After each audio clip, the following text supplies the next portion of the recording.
This past Sunday, we completed our 10-week journey called The Big Picture, where we covered the whole Bible from the beginning all the way to the end. This past Sunday was awesome because we got to celebrate the best part of the story at the very end, right? We read about Jesus and how his death wasn't the tragic ending that his followers thought it was going to be, but it was the beginning of a new story. A story that we all get to play a part in. A story of resurrection and restoration. So this week in Going Deeper, we're going to talk a little bit more about a piece that we kind of skipped over because of time constraints. And we're going to look at Luke chapter 24 and to find out how this little piece of the story fits into the big ending and how it completes the journey that we're on. So let's look together. If you have a Bible with you, I want to encourage you. I'm going to summarize. I'm not going to read each verse because it's long, but I'm going to summarize Luke chapter 24, verses 13 through 35. Okay, so we're going to do this together. Hopefully have fun doing it. I encourage you to read along as I summarize through the story and take some breaks and kind of break it down a little bit, okay? So let's do it together. So this story fits in after Peter had come back from the tomb and found it empty. So if you remember our Sunday message, if you didn't, go back and watch that from this past Sunday. If you do remember, we remember that 2 women went, then they came back and told the 11. Peter and another person went, and they went back and told the 11, and they're sitting around and talking. While they're talking in a room together, Luke zooms out, so to speak. You think about a movie or a TV show. Think about the director zooming out of that little room in Jerusalem. And then he pans over to 2 men, and probably a woman or 2, but there's definitely 2 men that we know of, that are walking a road from Jerusalem to a little village called Emmaus. They were discussing as they were walking all the things that had been going on. See, they were followers of Jesus, and as they were going probably home, they were talking about all the things that had happened that week. How Jesus came in like a ball of lightning and thunder and really disrupted the temple, and then how he was arrested and how he died and how he was laid in a tomb and how his death had left them wondering how they could have been so wrong. So wrong. They thought he was it. They thought he was the Messiah, the one who was going to restore Israel, and they were confused and sad. As they're walking and talking here in Luke chapter 24, verse 13, and they're walking and talking, Jesus pops up and walks beside him. It's actually the first time we actually see Jesus after his resurrection, right? The women get angels telling them that he's risen, but they don't see it. Peter doesn't see it, but here are the 2 men walking. Jesus walks up beside them as they're walking down the road. Funny thing is, they don't recognize him.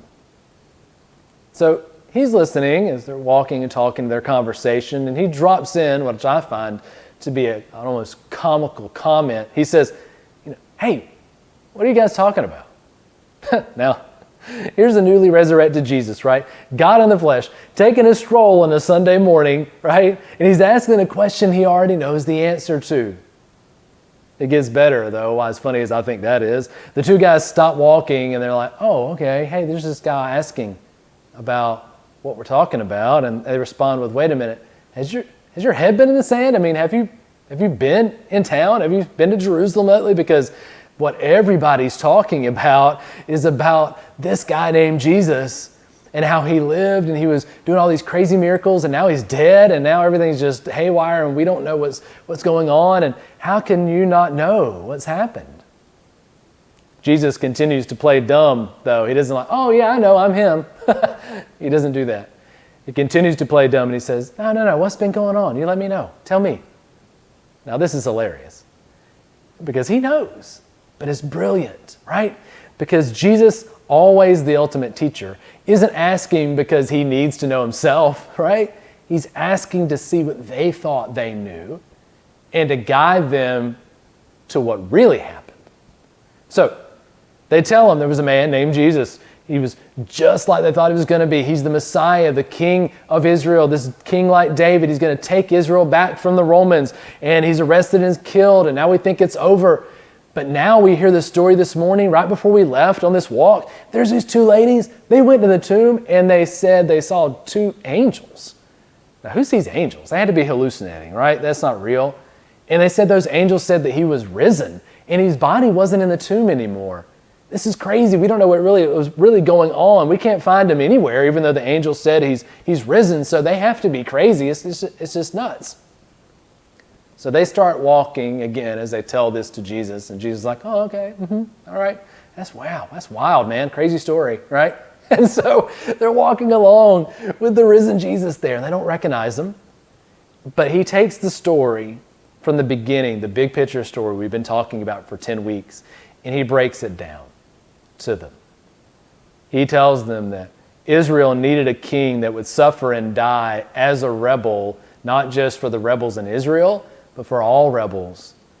But even though he died, would be vindicated by God, by his resurrection, that he would rise up, and so that he could give true life to those who would receive it. The men walking along were still a little bit confused, but they wanted to know more. So they invite Jesus to eat with them as they come closer to the village. And Jesus agrees, and the food comes, and it's simple fare because these are simple folk, right? And he takes the bread that's set on the table, and he breaks it, and he gives it to them. Just as he had done a few days before at the Last Supper. As soon as he does this, the two sitting there instantly recognize them like, oh, that's Jesus! And he disappears. They recognize him because they remember at that moment before his death, that room together, they remember exactly that he did that he broke it.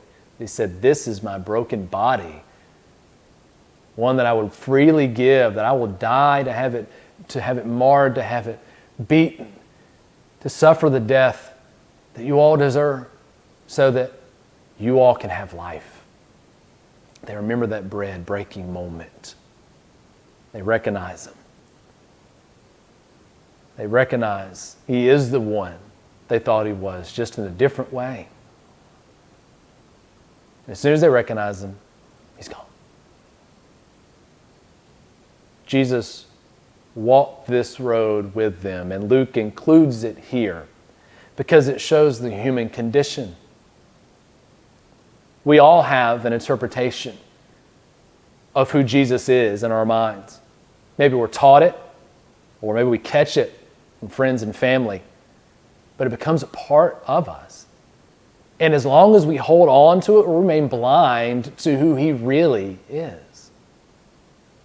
The crucifixion is a contradiction, isn't it?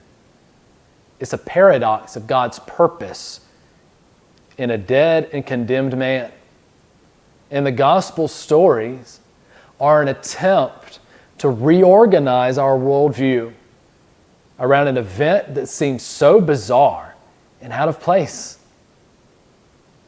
You see, the only way we truly begin to understand how we're redeemed, how we're saved, how we're taken from death to life is to see not Jesus how we think he is, whatever version of him we may have in our heads, but to see him for who he really is, which is the crucified Messiah as King over all, even of me and you.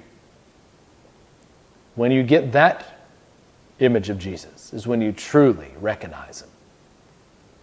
The journey to Emmaus that those men and Jesus walked on that day symbolizes our journey. How each follower of him is on a path of discovery to who he really is and what that makes us. It's a journey of embracing the paradox that true life comes from giving up your life and following with your whole heart the crucified yet risen King that did just